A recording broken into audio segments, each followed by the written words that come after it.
betejë është e fituar me ato që kam dëgjuar sot. Në përfundim të procesit për 3 vite në gjykatën speciale, prokuroria prezantoi dëshminë e saj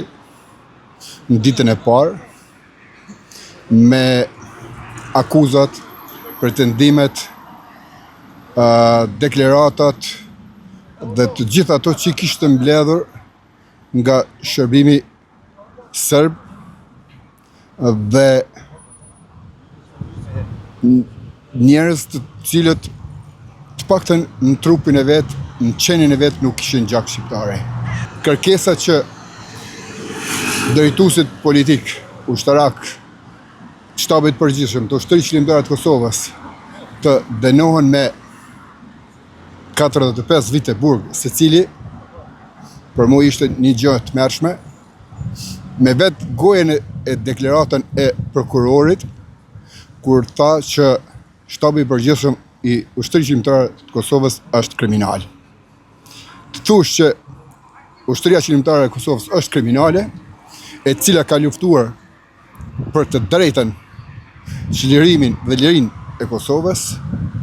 është më se absurde, e pa drejtë dhe është si qëllim politik inspiruar nga Serbia. Prandaj, gjithë këto prova që i ka prezantu tregojnë paaftësinë e prokurorisë për të dëshmuar një gjë të tillë, tregojnë vlerat e ushtrisë qendrore të Kosovës për liri dhe angazhimin e këtyre njerëzve, shokëve të mi, bashkëluftëtarët të mi, të Hashimit, Kadriut, Jakupit, të Regjës e të tjerëve, të gjithë ushtarëve të ushtrisë qendrore të Kosovës, sepse kanë bërë një luftë të drejtë, luftë kundër okupimit të Serbisë dhe për çlirimin dhe lirinë e Kosovës. Kështu që gjithë këto që u prezantuan sot, për mua janë të padrejta dhe besoj se gjykata do t'i hull poshtë si qëllime politike të Serbisë, për shkak se ushtria qendrore e Kosovës, du ta kuptojmë, Serbisë ja ka shkput, ja ka marrë një territor për 10.000 km2 që në konferencën e Londrës ja kanë dhënë fuqitë e mëdha. Kështu që kjo e drejtë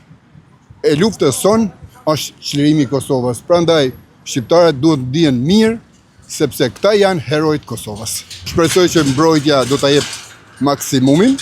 edhe gjithë këto prova që këta i kanë prezantuar janë në